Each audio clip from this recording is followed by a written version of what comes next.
Giftedness. Wisdom begins with wonder.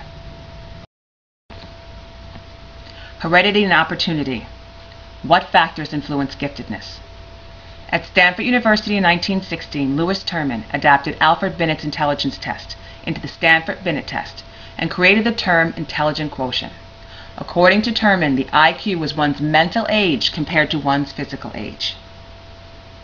A professional colleague of Terman's, Leda Hollingworth, was the first in the United States to study how best to serve students who showed evidence of high performance on tests. Although recognizing Terman's and Galton's belief that heredity played a vital role in intelligence, Hollingworth gave similar credit to home environment and school structure. What about other types of intelligence? Gardner's multiple intelligences.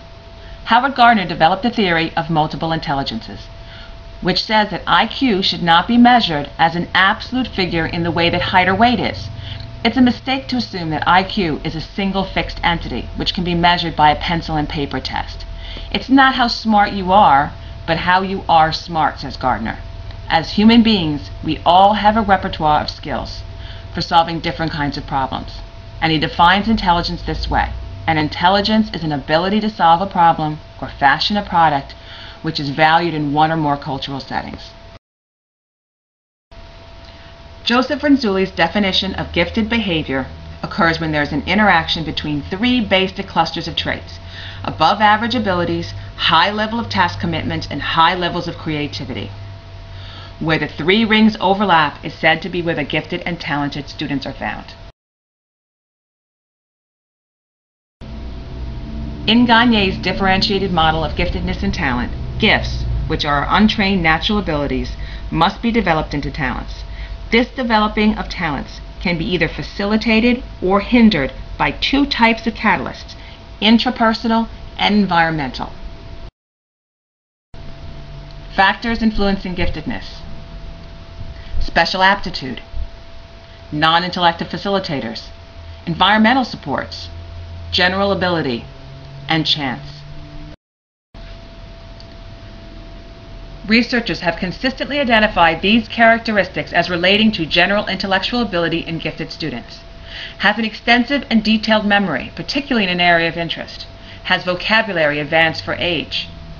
Has communication skills advanced for age and is able to express ideas and feelings. Asks intelligent questions. Is able to identify the important characteristics of new concepts and problems. Learns information quickly. Uses logic in arriving at common sense answers. Has a broad base of knowledge. Understands abstract ideas and complex concepts. Uses analogical thinking, problem solving, or reasoning.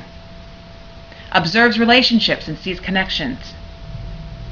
Finds and solves difficult and unusual problems.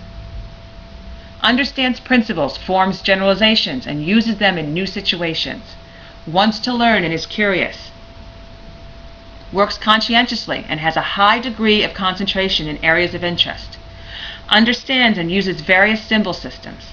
Is reflective about learning. Researchers have also identified general characteristics for gifted students in the artistic fields. Gifted students choose artistic activities for projects or during free time. They strive to improve artistic skills. They concentrate for longer periods of time on artistic projects.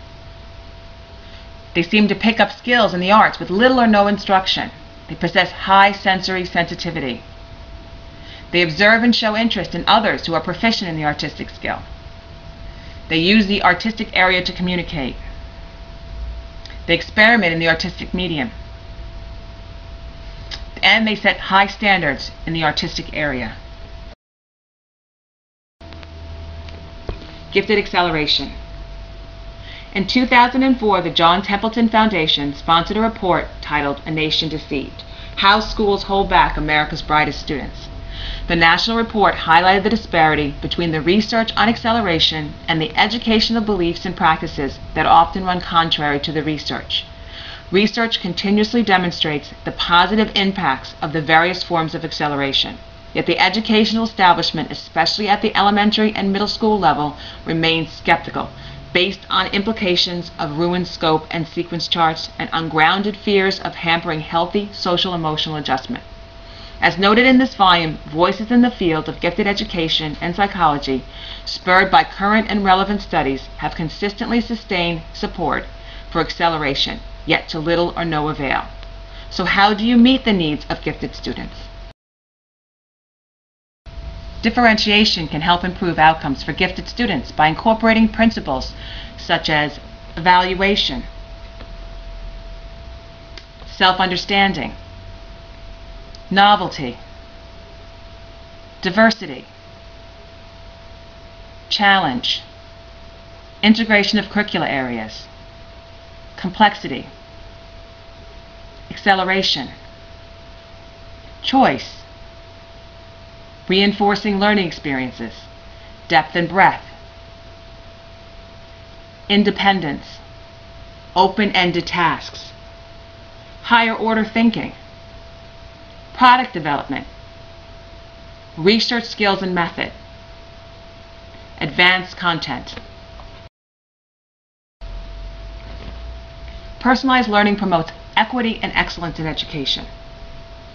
Equity, narrowing the attainment gap, addressing needs of different student groups, supporting students from low socioeconomic groups, supporting every child to reach minimum standards in English and math. Excellence, challenging every child to realize their maximum potential, helping every child to realize their aspirations, helping every child make maximum progress, using a teaching approach that takes into account multiple abilities. Some myths about giftedness. Gifted students don't need help. They'll do fine on their own. The truth is, the role of the teacher is crucial for spotting and nurturing talents in school. Teachers challenge all students, so gifted kids will be fine in the regular classroom. The truth is, although teachers try to challenge all students, they are frequently unfamiliar with the needs of gifted children and do not know how best to serve them in the classroom. Gifted students make everyone else in the class smarter by providing a role model or a challenge. The truth is, in reality, average or below average students do not look to gifted students in the class as role models. They are more likely to model their behavior on those who have similar capabilities and are coping well in school. All children are gifted. The truth is, while all children are special and deserving, not all children have exceptional academic gifts that require additional or different support in school. Acceleration placement options are socially harmful for gifted students. The truth is, academically gifted students often feel bored or out of place with their age peers and naturally gravitate towards older students who are more similar as intellectual peers. Gifted education programs are elitist. The truth is, gifted education is not about status. It's about meeting students' needs. That student can't be gifted. He's receiving poor grades. The truth is, underachievement describes a discrepancy between a student's performance and his actual ability. The roots of this problem differ based on each child's experiences. Gifted students may become bored or frustrated in an unchallenging classroom situation, causing them to lose interest, learn bad study habits, or distrust the school environment. Other students may master abilities to try to fit in socially with their same-age peers. Gifted students are happy, popular, and well-adjusted in school. The truth is, many gifted students flourish in their community and school environment. However, some gifted children differ in terms of their emotional and moral intensity, sensitivity to expectations and feelings, perfectionism, and deep concerns about societal problems. Others do not share interests with their classmates, resulting in isolation or being labeled unfavorably as a nerd. This child can't be gifted, he has a disability. The truth is, some gifted students also have learning or other disabilities. These twice exceptional students often go undetected in regular classrooms because their disability and gifts mask each other, making them appear average. Gifted education requires abundant resources. The truth is, a belief that gifted students require something different from regular curriculum, followed by hard work and commitment from community and district personnel, are the most critical components in designing and implementing successful gifted education programs and services. Excellence in education is when we do everything we can to make sure that they become everything they can be. So who is gifted?